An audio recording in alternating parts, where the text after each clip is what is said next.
You're listening to another ambitious Entrepreneur Network.com podcast, the voice for entrepreneurs and small business. Now, onto the show. You're listening to the award-winning podcast, The Ambitious Entrepreneur Show, featuring business leaders to help you navigate a constantly changing marketplace. Want to become known as a trusted authority while building a thriving business you love? The Ambitious Entrepreneur Show will show you how. Here's your host, Anne-Marie Cross.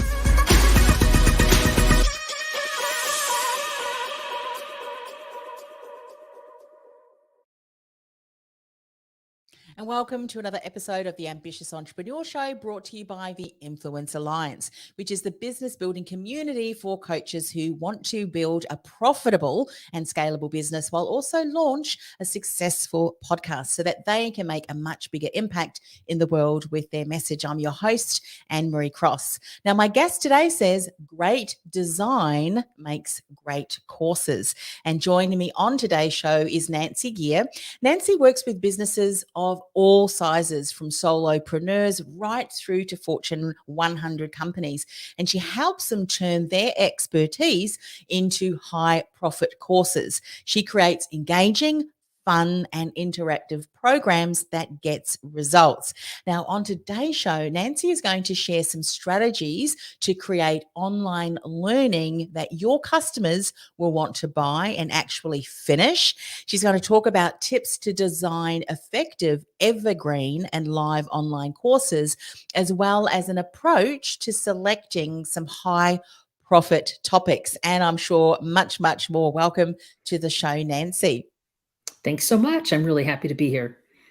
And I know a lot of coaches and consultants over the last couple of years who may have been doing a lot of face-to-face delivery, and even organizations are now recognizing that their expertise that has been developed over, for many people, decades, are now able to be taught to others who are looking for a solution, an answer that these individuals or organizations have developed and then can share.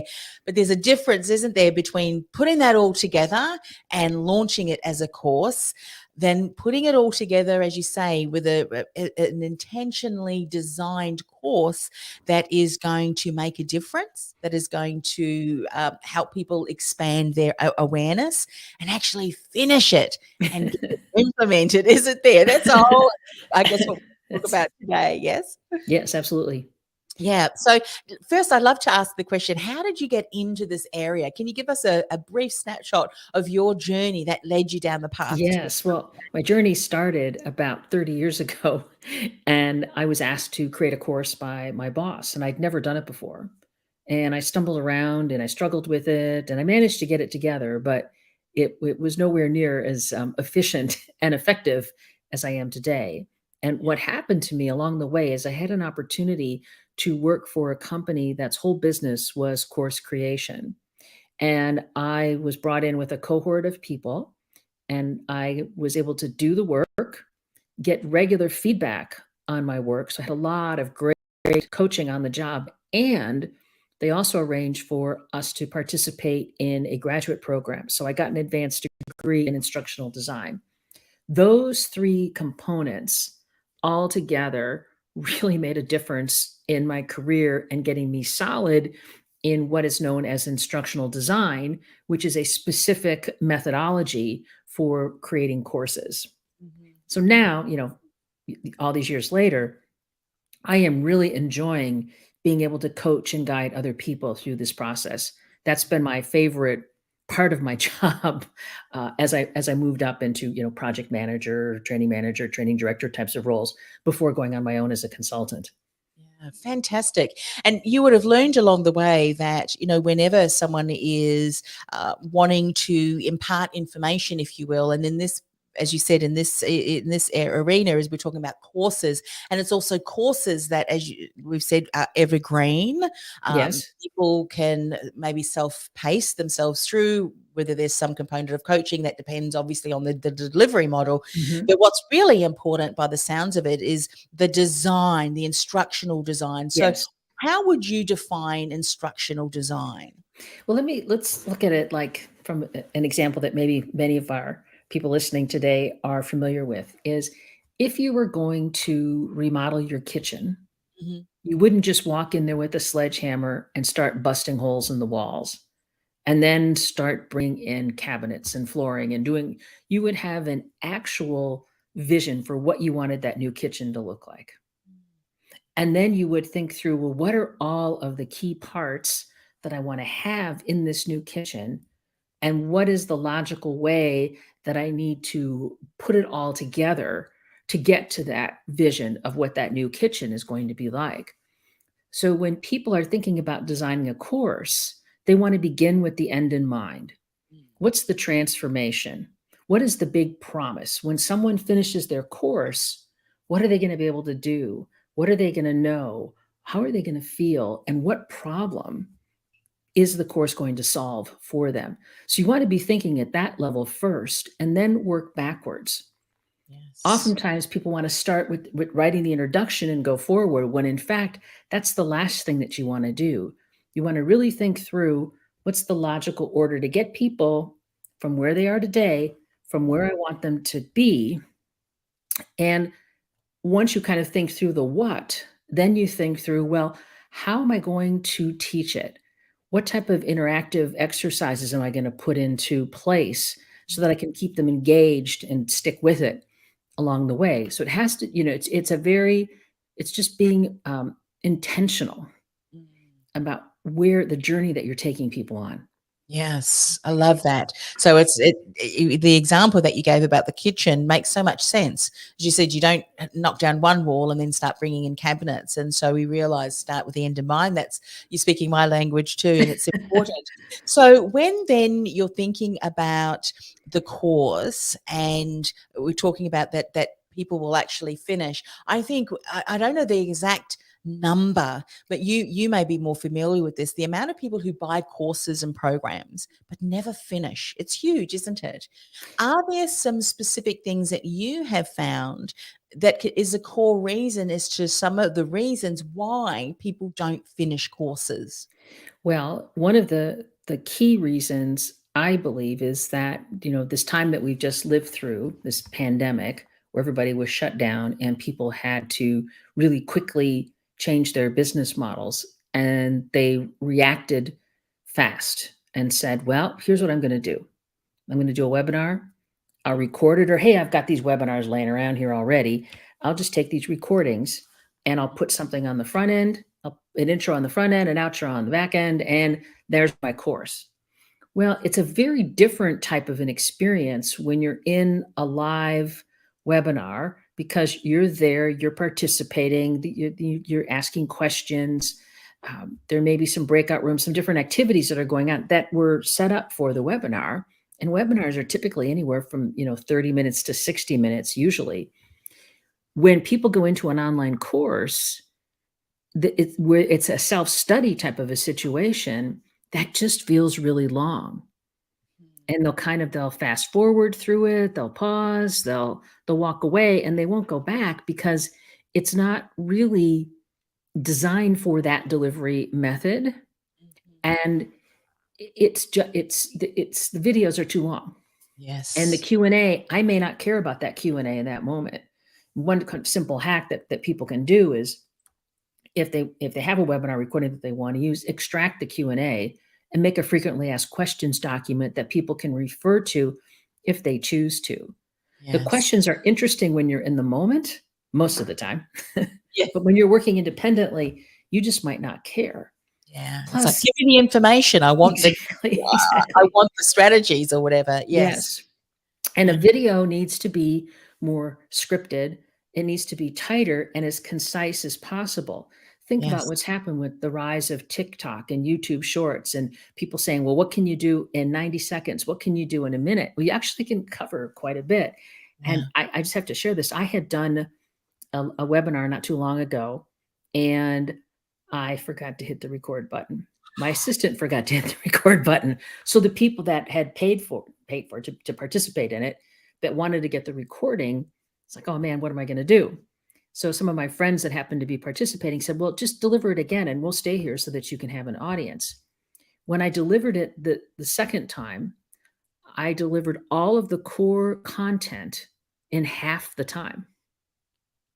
Wow. And I thought, wow, this is very telling to me, because there weren't questions. I didn't go off on a tangent. I had my script, I had my notes, and I just went right through it and delivered it. And I thought that was a very good, teachable moment for me. And, I was able to build it into the program. Hey, like maybe they think I did it on purpose, but it Yes. proved a really clear point that, when we're watching something and it's self-studied, it has to be short, snappy. You've got to make transitions from a video to an activity. And that's where you lose people along the way. People just get bored. They get busy. They move on to something else and they don't go back. Yeah. Great tip there, because, there could be some great content in there, but the way in which we're delivering it, that content is losing, people's attention. And one of the things, and I don't know if this is another saying that there's already out there, so I'm borrowing it, but I call it layered learning, because sometimes, we need to hear a few things first before another teaching, and having a break in between that, so that point is in maybe 3 or 4 minutes. Then we layer a next learning over the top of that. We give them an activity to do or something like that in Yes. between. Enables the learner to do it in stages, isn't it? And Yes. we may do that within a live classroom environment, where all of a sudden we wouldn't teach and then all of a sudden blurt something out in an hour and then go, any questions? Can I get some feedback? We can role model some of that within Yes. that live course as well. It's not like the university lecture hall where you walked in, you sat down and the professor talked for an hour and you took copious notes. Yeah. I love that. Thank It's you all for different sharing.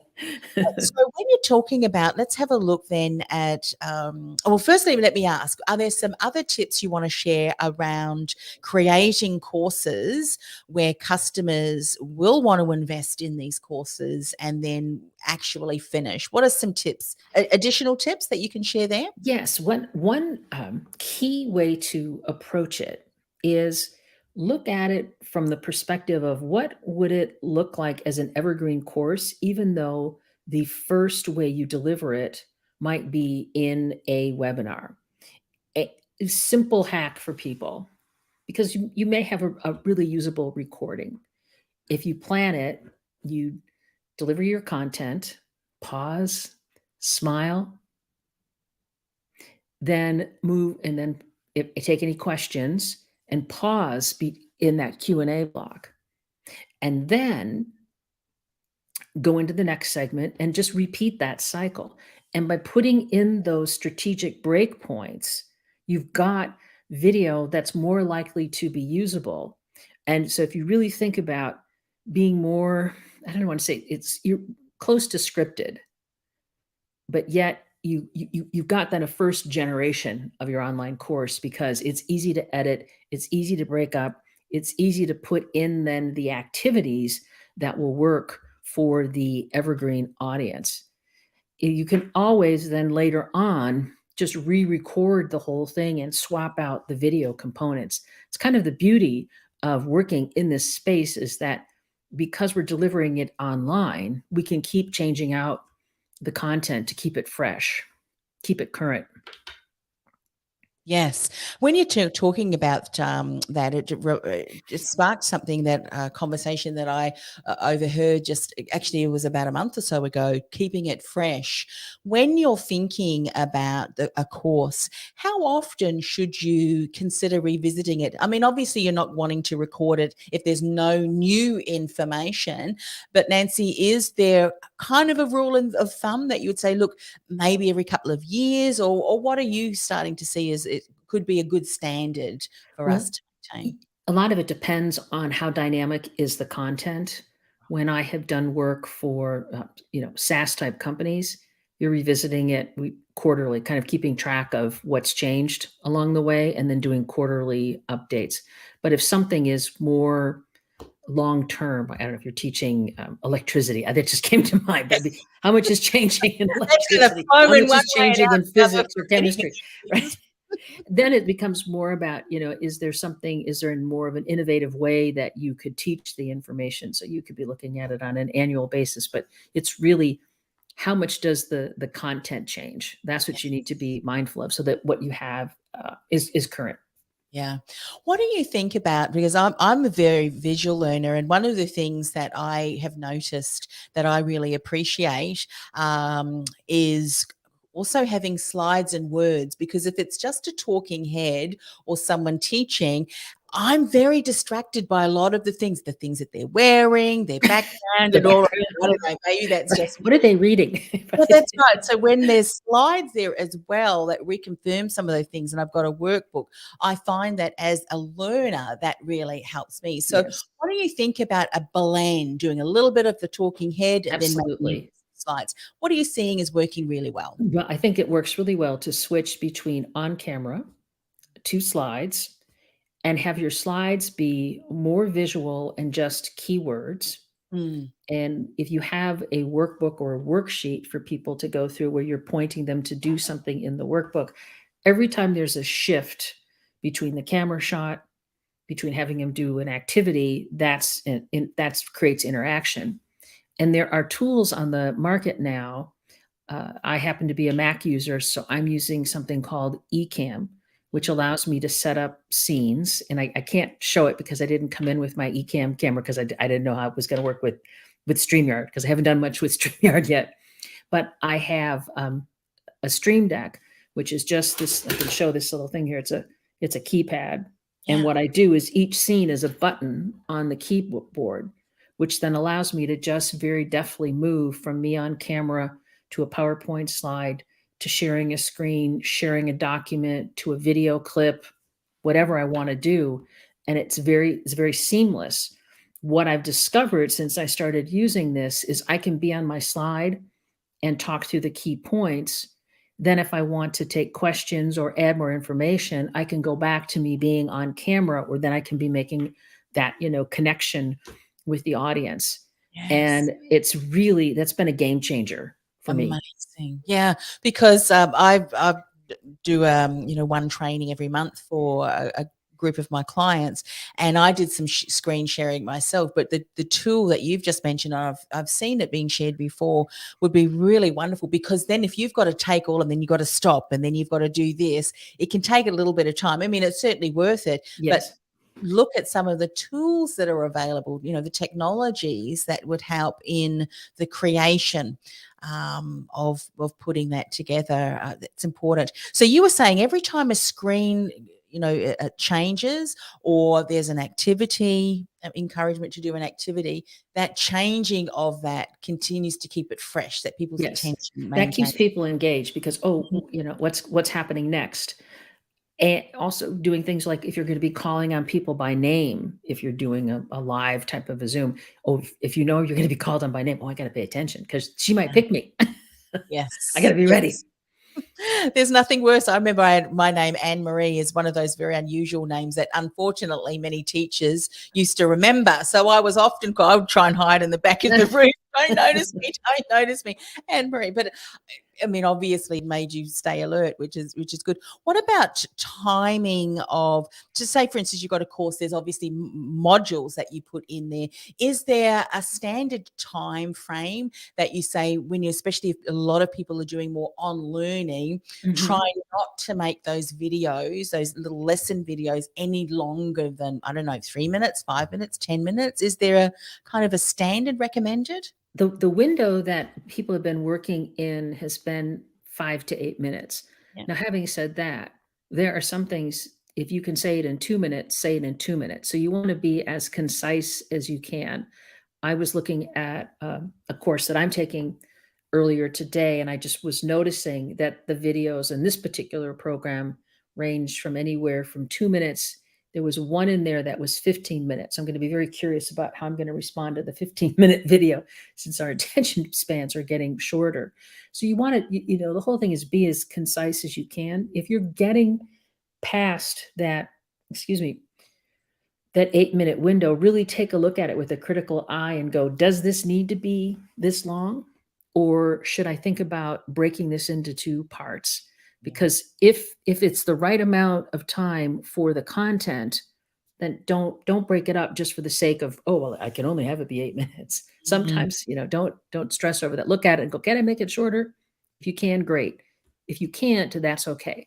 But Yeah. I think like 15 minutes is probably pushing people's edge.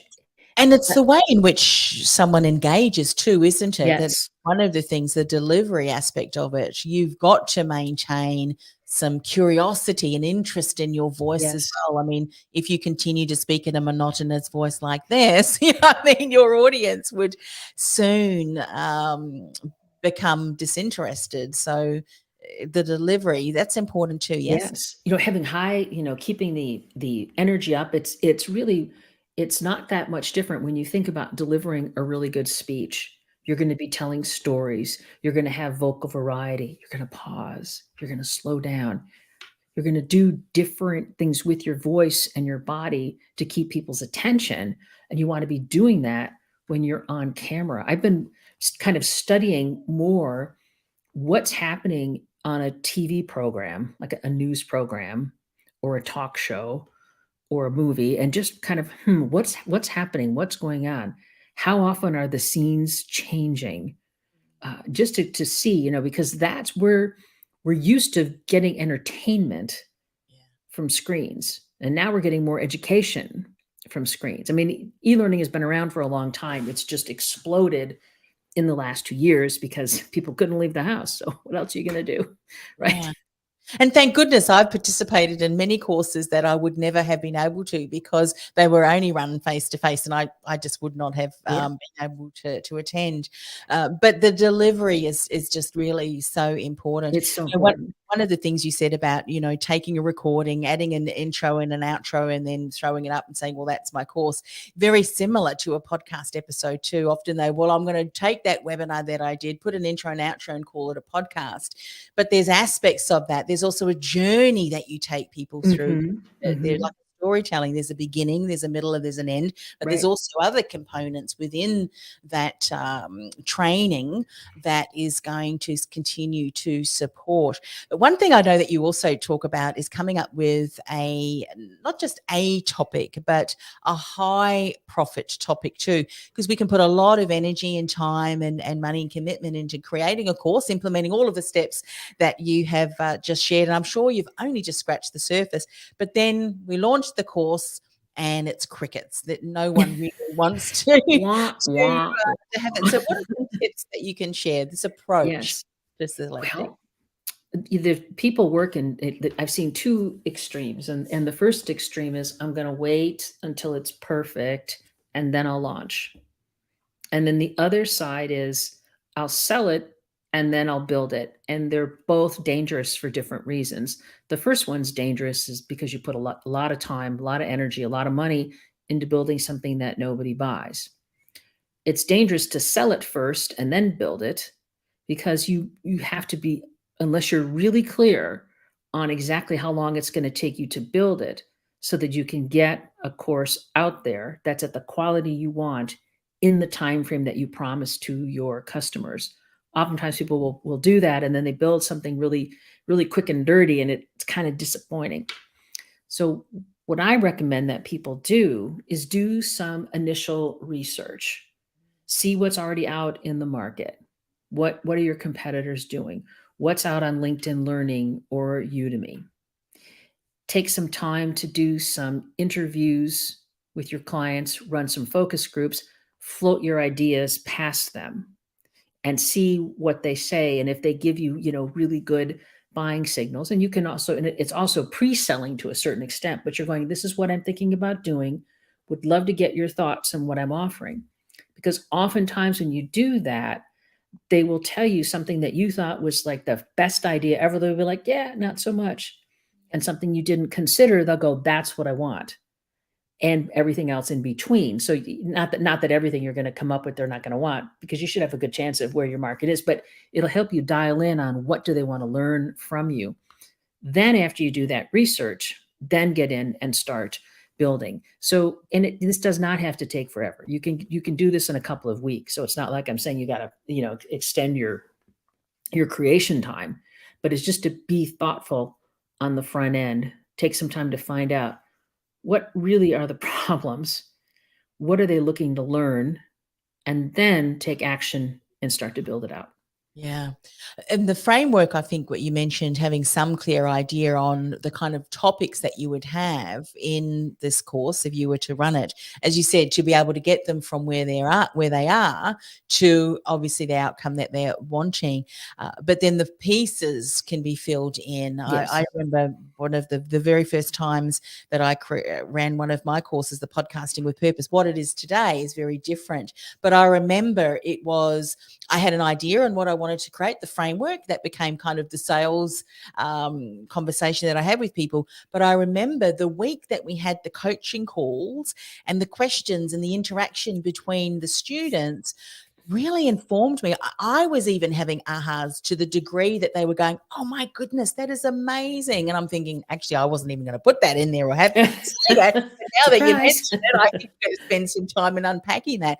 It's incredible too, isn't it? The feedback that we get from our customers and even our community, as you said, start doing some interviews, can be exactly what we need to do, because that informs us. How many of us as coaches, consultants, service providers think, I think I need to do this, and go to your audience, go to your existing former customers, and they will often give you some wonderful advice and feedback as to what would be valuable. And it's a good opportunity to engage with people too in a different way. And outreach is always good, right? Yes. Something I would love to ask you, because I'm sure you hear this in your area. I know I hear it in mine. We're at Run Podcasts. There's so many podcasts, Emery, and I say to them, yeah, but there's only one you, one story that you share, and the approach that you bring to the table, or to the microphone as you share your story. But Nancy, there are so many courses out there. Why wouldn't my course be any different? Share a little bit about that. Well, it's like you said, there's only one you. And people have a unique spin now on what they're offering. If you're going to just try to copy something else that's out there and do it in a way that's there's nothing unique about it or different, that you probably want to think twice and not get into the game. I have a client who does a lot of work in presentation skills training. She also is an actor, so she brings forward different characters in her work. So that makes taking a course on presentation skills different if you take it from Rebecca as opposed to someone else. I have another friend.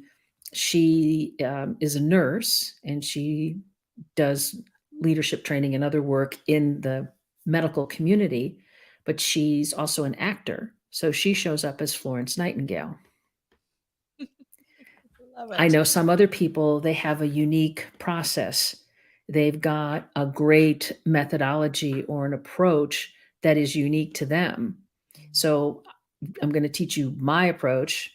It's what I do. Nobody else does it quite like me. And that's the main thing to look at, is nobody does it quite like you. So you want to figure out the stories you tell are different. The way you engage with people is different. And if you think about, there's a lot of coaches that are tuning into this program. People resonate with coaches of how they connect. And so the people that you connect with are going to want to be in your community, and they're going to want to learn from you. Yeah, it's so true. And often it's the journeys. I mean, you're speaking my language, Nancy. Everything that you've said is absolutely so true. Because why should you launch a course or create a course, is because the way in which you bring it forward, the stories that you can wrap around it. And so often it's the stories that we share, the learnings that we've learned, and the systems and the steps, the methodologies, as you said, that we've been able to come up with to help us overcome some of the challenges, is exactly what your ideal client is looking for. And often too, it can be a fresher breath air that the industry that you're in or the area that you're in needs as well. So why not you, and the way in which you bring that forward is so that someone will listen because of your approach and the style that you bring, like the Florence Nightingale. No one else would teach it than just that way. Yeah. So that's important. And it's often those things that we take for granted, such as what you just shared, those examples, that make such a difference into the attention and intention that our customers will finish the course and the program. Yeah. Yeah, love it, love it. Nancy, I'm sure that we have only just scratched the surface, as I said. There's so much more to consider. Oh, yes. You are certainly a person that can guide them through that. So if someone's been listening today, maybe they're at the beginning of, I've been thinking about doing something, or maybe they have launched a course before that has not quite worked and they want to do it the right way. You've got your website there, nancy.com. That's the best place for them to Yes. connect. And if they want to email me, it's just nancy@nancygiere.com. Yeah, fantastic. So what's on the horizon for you this for the rest of the year? Just more continue to support people? Yes. You've got a Well, new course, a program coming out? I have a 5-day challenge that's starting the week of May 16th, where I take people through some of the key elements about course creation. And then after that, I offer people to a group program that they can participate in. And I run the challenges every other month. The odd months of the year is when the challenges go. And I'm getting ready to put together a membership group. And that's just it's just up here right now. I'm hoping to launch that in June or July. And that will be a place that course creators can come, and we will talk about all things course creation, different ideas that you can implement. We'll get into the process. We'll get into some creative training techniques, and I'll bring in a lot of special guests that have expertise in different parts of the process, because it's really, going from idea to implementation. There's a whole lot to do along the way, and lots of great people for us all to learn from. Yeah. Including me. So true. So true. And by the way, I know that you said there was a certain date. So if someone is listening or watching this recording at a later date, as you've said, you run these regularly. And I'd imagine if they go to your website, nancygiere.com, they can then find out of your upcoming 5-day challenge and then launch. I mean, you talk about idea to implementation. I talk about idea to launch your podcast. But it's just like a course. You can launch a course, and then but there's the things that you do before it, during the development, after, and then after. So there's all these things that you can continue to do. But I do know that when you do it correctly, just like, I say, launching a podcast correctly, you really can make a much bigger impact in the world. You can attract your ideal client and really grow a successful business, isn't there? If you think of the many millions of people, billions of people around the world, many of them are obviously not your ideal client, but a small portion of those people are waiting for you to launch that course. Yes. And, logistics is not a problem anymore. I think which is a good thing when you think there's always a silver lining, isn't there, when anything happens. So whilst we may not have liked the lockdown so much, it's brought a lot more people online to recognize how much information and ability to connect with people around the world that you may never have met. Exactly. Our reach has grown. I mean, this week, the only continents I haven't spoken to people in are India and China. Oh, there you go. But otherwise, I hit South Africa, I hit Europe, and now with you, Australia. So, I mean, and this probably would not have happened pre-pandemic. Yeah, I know. So there's a silver lining to every cloud, as they say, and it's certainly true. Well, thank you so much for sharing your knowledge and coming in, and certainly would recommend people connect if they're thinking about developing to be able to share that message and make a much bigger impact. And there goes my head of security. Of being able to work from home. I had a person that was knocking on the door, and they did it twice, and I thought, well, the third time, I might just have to on big screen. It's the thing that we do when we work from home, isn't it? The beauty of being able to work from home. And that's all right. He's agreeing. Yep. Yes, she takes her role very seriously as head of security at Nancy Giere Associates. Terrific. Well, thanks once again for coming on the show. You're very welcome. It's been my pleasure. This podcast is brought to you by theinfluencealliance.com. Want to influence real change with your message by becoming known as a trusted authority in your industry? while building a sustainable and scalable business you love? Find out how by accessing our free podcast series at www.theinfluencealliance.com/podcast series. That's theinfluencealliance.com/podcast series.